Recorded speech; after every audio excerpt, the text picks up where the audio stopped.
everything that I here we go. All right, this is a speech given by the Rebbe, by the Lubavitcher Rebbe, about the passing away of the fifth Rebbe of Chabad. And this speech was given when in 1970. 1970. Here we go. The previous Lubavitcher Rebbe's father was called the Rebbe Rashab. It was called the Rebbe Rashab. I'm afraid to show the picture of him over here, but I'll do it anyway. Let's try it again. Rebbe Shalom Tov Chabad. There we go. Oh, yes. I hope this will not. Yes. There we go. Here's a picture of him. Good.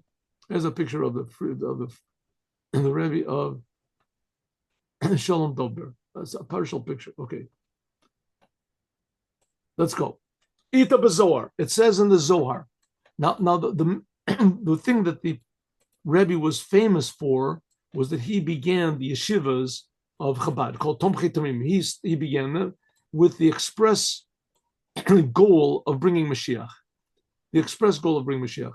Chabad and Judaism, the creation of the world. Let's start from the beginning. The creation of the world, the goal of the creation of the world is to bring Mashiach. That's what it's supposed to be. And Judaism took that on us, especially when after Adam ate sin from the tree, so it sort of went into limbo, this goal, until Abraham came along. And Abraham came along, and he became the first Jew, and it was rekindled, this goal to bring Mashiach. And it's it sort of went to sleep a little while, and it was sort of diverted, and people did all sorts of. The first temple was destroyed.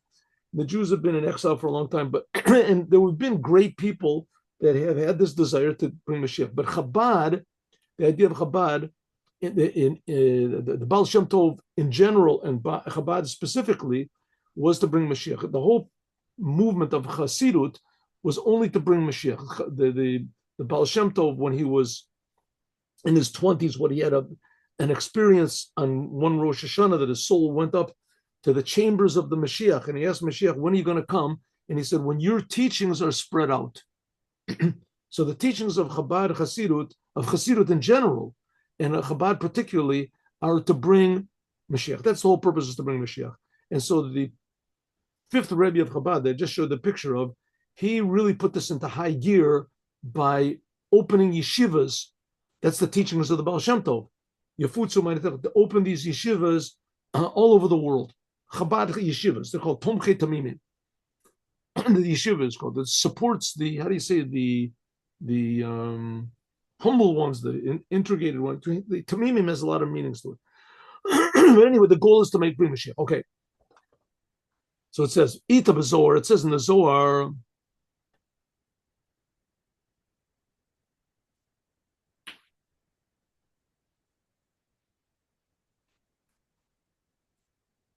B'Sheit Me'an Shanim, in the 600th year, Le Shtita Yiftachun Torei de Chachma, will be opened up the of the 600th year, in the 6,000th whatever is era, will open up the doors of wisdom and the of upper and the lower.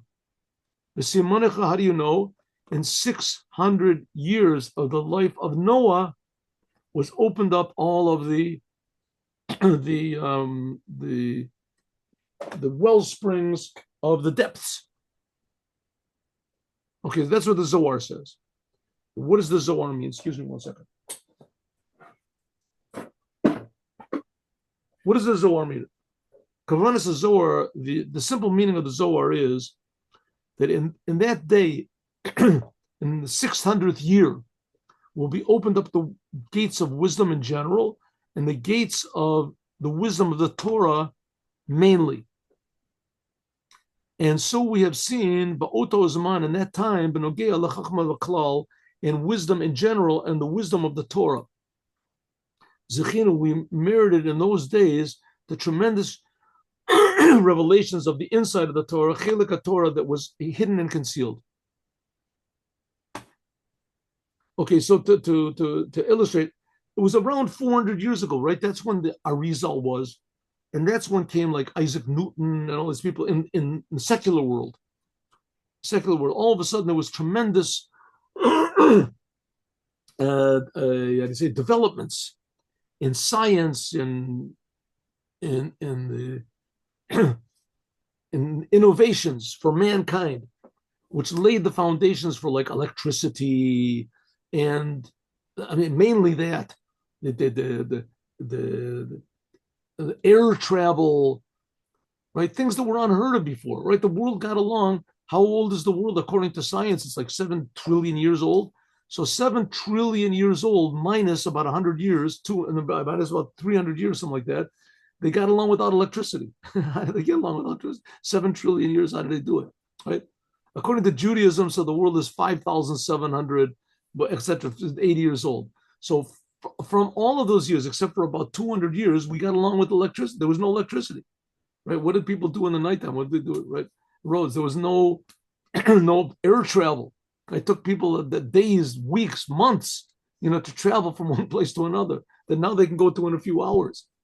There was no telephones. So it says all of these things began to develop about like 300-400 years ago, and that's what was prophesied in the Zohar, that this is indicated by the Noah's flood. Now, Noah's flood, of course, was a bad thing. It flooded the world. It killed everybody. But he said, but nevertheless, the flood is water, and water essentially is a good thing. Too much of it maybe is not a good thing. And if God wants to destroy people, certainly no matter what you have, too much of it is no good. Right? Too much of it is no good. Too much fun is no good. Too much, right?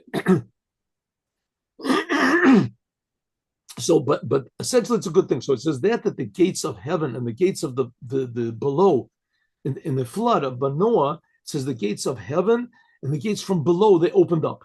Shahari B'Tchilat, in the beginning, this wisdom was revealed only to just certain people, the wisdom of Kabbalah. Here we're talking about in Judaism. Just like it was in the physical world, so it was in the spiritual world.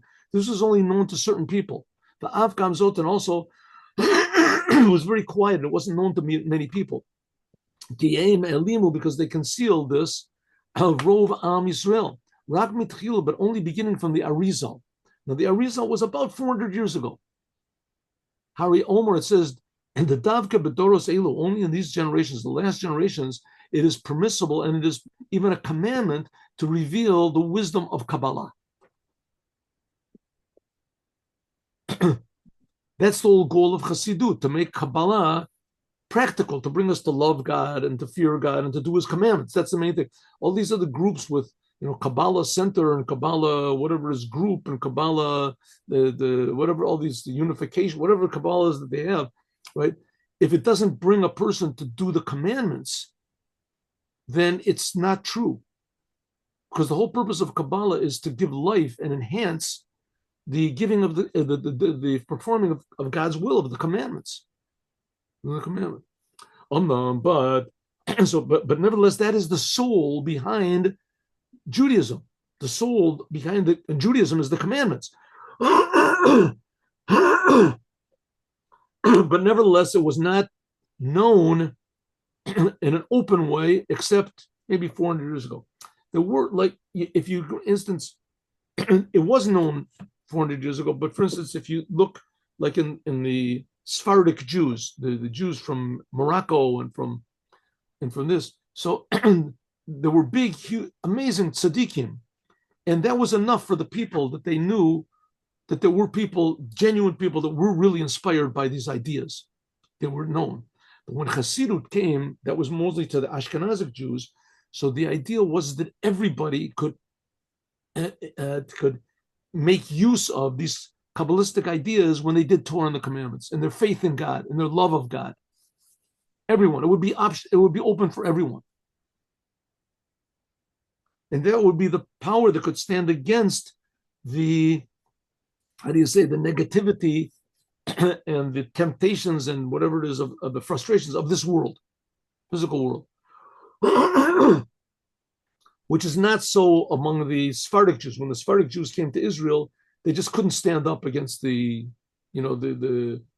the temptations and etc. of secular Zionism, whatever we want to call it, and they stripped themselves of religion. They didn't have the inner the inner power. Their connection was mostly by the tzaddikim, but the tzaddikim, they were connected because of Kabbalah, the ideas of Kabbalah, and now this Kabbalah is made everywhere. God also then Terem Bo before it became to revealed in a wide way, in a way of Yitparnasun. It wasn't known the ideas of Kabbalah, but they weren't in a way that you could become nourished from them. And that the world could become nourished from these ideas of Kabbalah. Because what is Kabbalah? Kabbalah is just a more intimate awareness of your creator, of God, and of God's will, the Torah and the commandments. This came, so the Baal Shem Tov came, and he revealed these ideas, but still it was only for a select few until came the Baal Shem Tov. When the Baal Shem Tov came by means of him, this wisdom began to be revealed. The Baal Shem Tov was like about 100 years after the Arizal. Then it began to spread out to all the Jewish people, ideas of Chassidut. This is in they say the coordinate, it says the fitting to the answer that the Melech HaMashiach gave to the Baal Shem Tov. Baal Shem Tov asked Mashiach, when are you going to come? And the Mashiach said, when your teachings are spread out, Ubefrat after the revelation of Chassidut Chabad, by means of the first Rebbe of Chabad, that was 50 years after the Baal Shem Tov, let's say, until it was Yiparnasun, until finally that there could be, people could actually be nourished. Then the Torah Chassidut would become inside of a person's understanding, so that your soul would become nourished from ideas of Kabbalah to become stronger and more happy in doing Torah and the commandments. And from then it's spreading out more and more and more. Now we can explain something which is very amazing. These generations, last generations, our generation is what's called the heels of the Moshiach. It says that in our generation there fell the sukkah of King David. It says the glory of Judaism has now fallen to the heels, to the lowest level. This is what's called a dor yatom. It's called an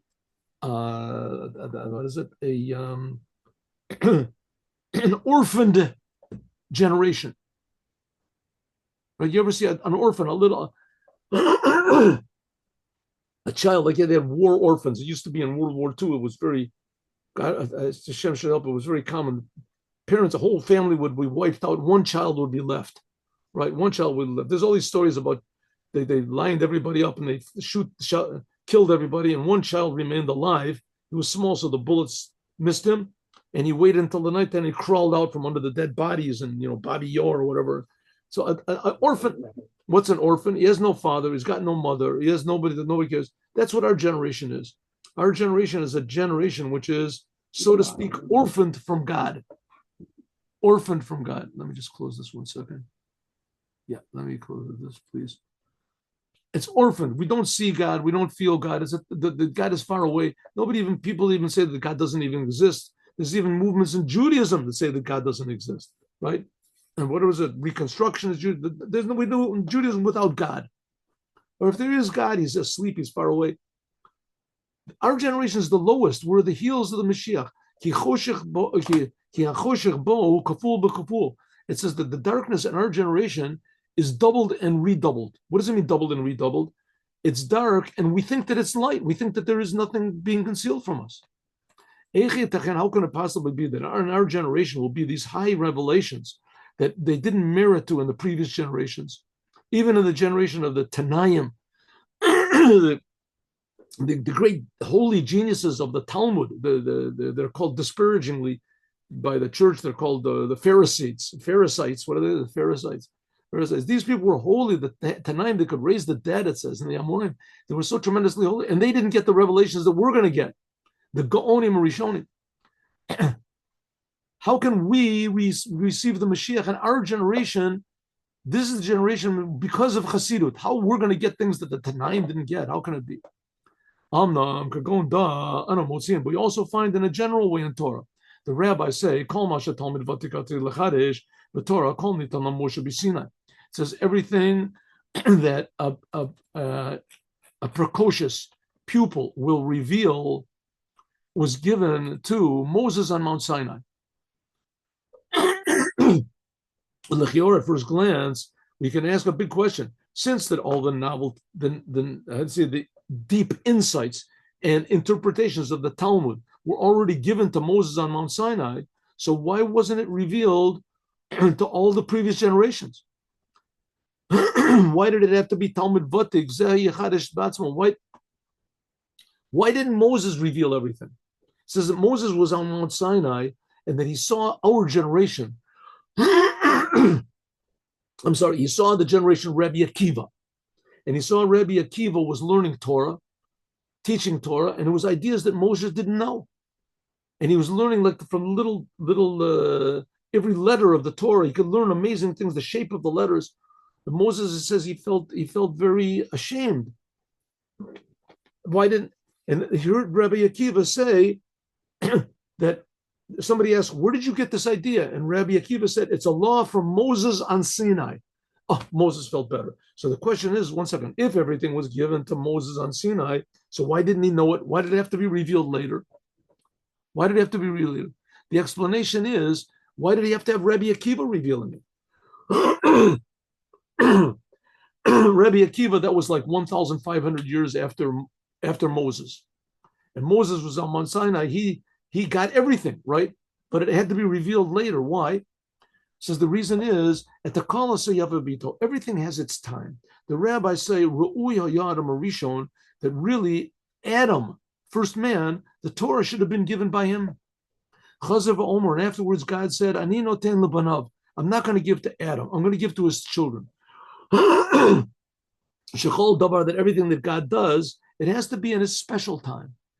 Harizu here, this is the time. When did God give the Torah? 2,400 years after Adam, right? 2,000.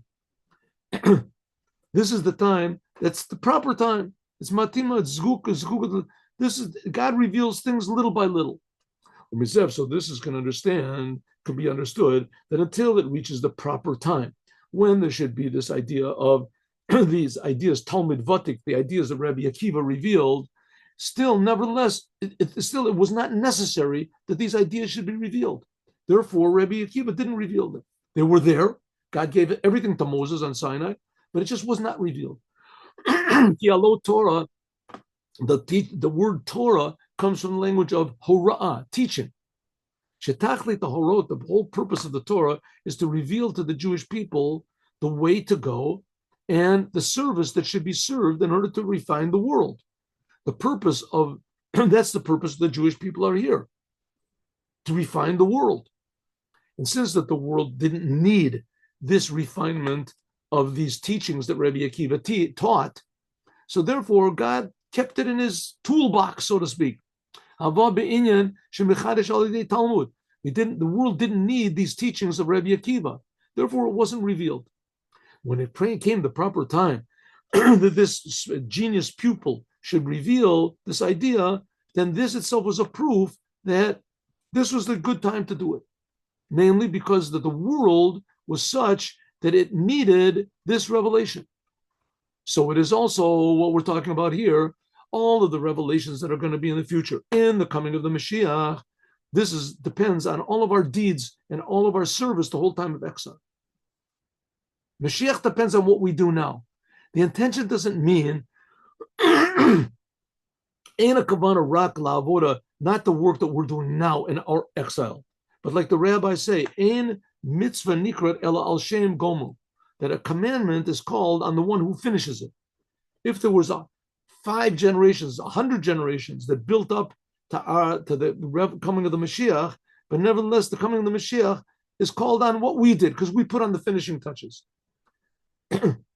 So if so, it means that all of the generations that have served God and self-sacrifice, they were the ones that contributed to this coming of Mashiach. But the ones who put the final touches on it, the ones who served in this exile, Yigmaru v'Yistayim, they will finish and complete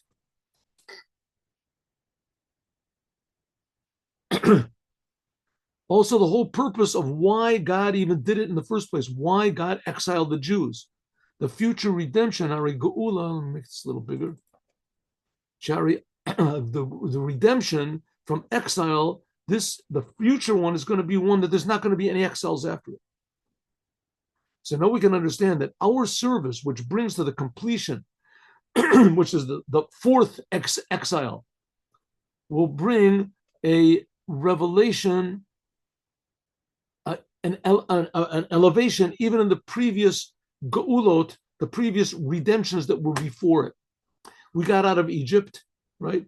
Then after that, we got out of Babylon. Then in the time of Purim, it says we got out from Greece. And then, but now this is the fourth redemption. Now we're going to get out of what's called Rome. And this is going to be something there's not going to be one afterwards.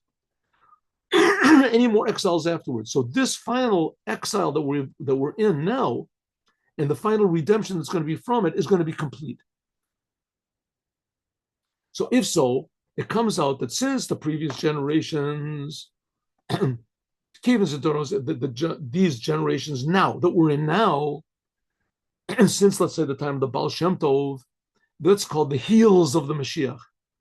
That this is the last refinements that we have to make in the world. So therefore, we have the greatest responsibility. Mutalas Aleinu, we have the responsibility, the greatest of all of them.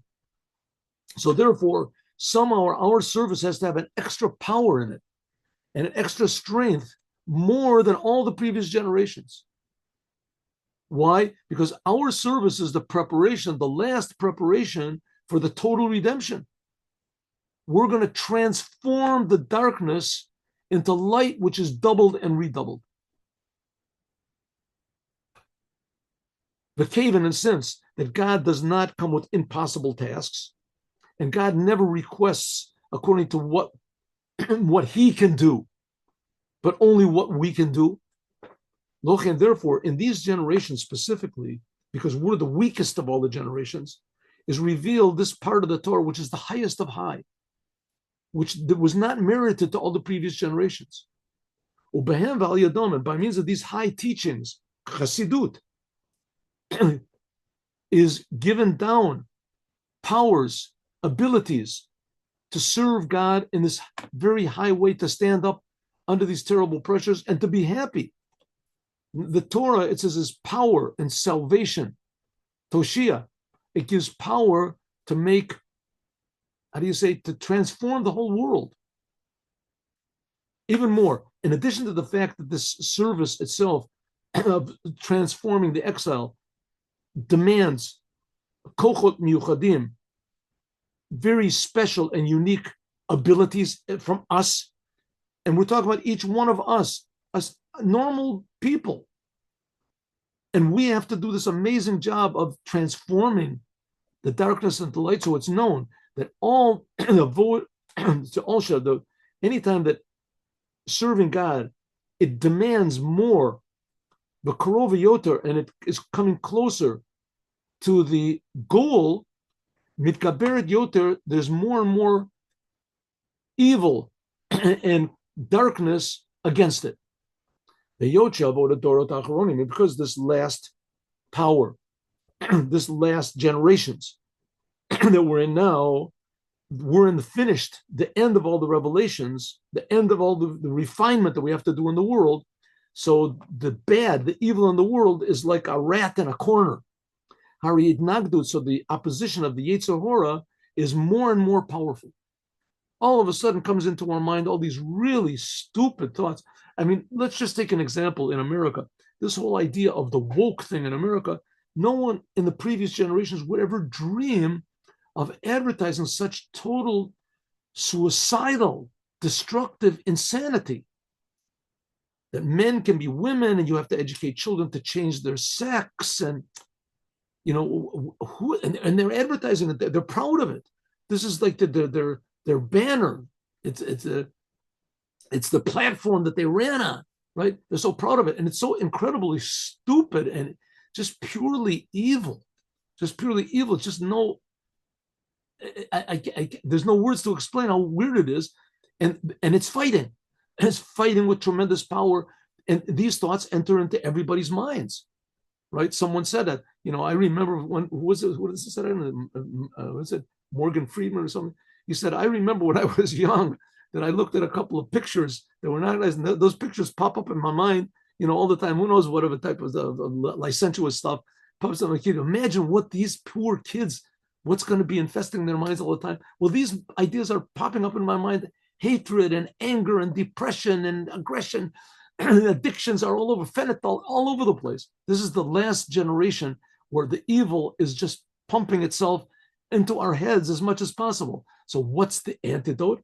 The antidote is limnoa ha'oved lasot. It's trying to prevent us from doing what we're supposed to do, keeping us occupied and all these pushing away stupid thoughts. So therefore, because of this, we need in our generation special powers. We have to be connected to something that's so real and so good that it can push away. It's an antidote. It's an alternative to these selfish, destructive ideas.